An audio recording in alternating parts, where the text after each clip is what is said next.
Hello, I'm Mark Schofield, the Chief Financial Officer for VRE, the Virginia Railway Express. Each year, VRE undertakes a careful, community-informed planning process to develop our annual budget. Today, I'll be sharing some information about that process and details on what's proposed in VRE's FY27 budget. Community members are encouraged to share their thoughts on the proposed budget, and please stay tuned to the end of the presentation to learn more about how to comment or check out the video description below. Before we talk about our proposed increase to the passenger fares, I want to put that increase in the broader context of our budget calendar for fiscal 27. Our budget process takes almost a year. In July of this year, we met with our operations board to talk about our budget key issues and look ahead to what was coming. We presented the preliminary budget to the operations board back in September, and now we're in October and November, where we're having work sessions with the board and doing our public outreach. We will bring the board a final recommended budget in December. They will then refer that budget to our governing commissions for their approval, and the new year will start in July of 2026. Here's a summary of the preliminary budget for fiscal 27. The operating budget, which includes the operations and the maintenance of our trains, as well as our debt, is approximately $117 million. That is an increase of less than 2% over the budget for the current year.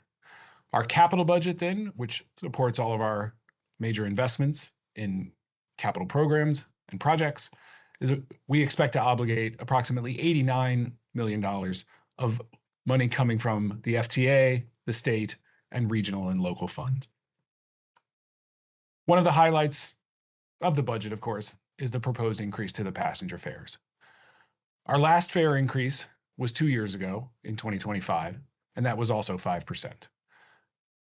During and immediately after the pandemic, we had no increases to the fares in order to encourage ridership as much as possible. We are now trying to return to what we did pre-pandemic, which was to increase the passenger fares every other year. We believe that limits the amount of the increase and allows passengers to plan their budgets accordingly. This proposed increase, given our current level of ridership, is expected to generate a little over $1 million of additional revenue compared to if we did not do the increase. We have a chart here showing a couple of examples of how this proposed increase will play out for different passengers.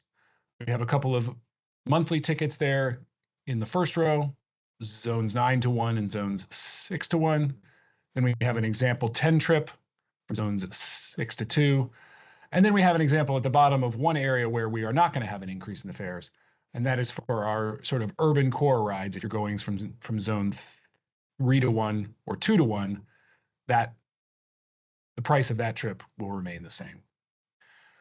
We know that next year in calendar 26 from the IRS, that the transit benefit, which a lot of our riders get, is projected to increase from $325 a month to $340 a month.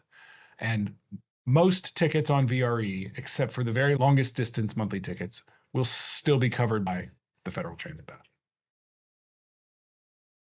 The counterpart to what our riders pay is what the local jurisdictions pay. So in the current year, our 9 jurisdictions will contribute a total of $19.8 million to VRE. We are keeping this level constant in the proposed budget for fiscal 27, but we also are anticipating returning to an every other year strategy for the jurisdictional contribution. So we have already talked with our partners that they should expect an increase in their contribution the year afterwards in 2028.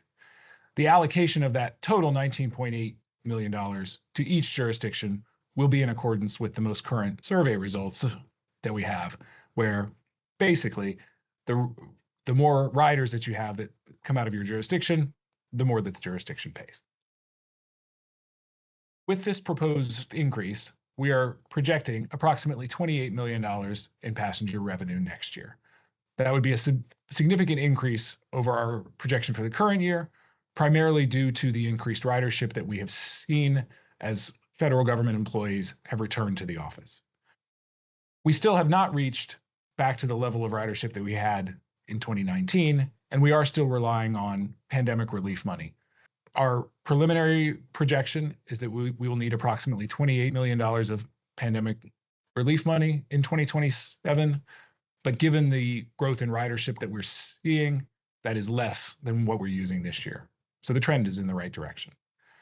We have gotten pandemic relief money from 3 different programs, CARES, CRISA, and ARPA. Our CARES Act monies are completely expended, and we have approximately $116 million remaining in the other 2 programs as of the end of last fiscal year, June the 30th, 2025. It's challenging to project exactly when these funds will be exhausted, but right now we're expecting them to be gone sometime in 2028. Another important component of the budget process is to update our expense projections. We'll be revising and updating these up through the end of the process in December. As you may know, VRE's train operations and maintenance are provided under contract by Keolis. We are in the middle of a reprocurement of that contract. We'll be able to incorporate that into the budget later in the process. We also have a number of other key items that we have to keep an eye on in the budget, including insurance, diesel fuel, and cybersecurity.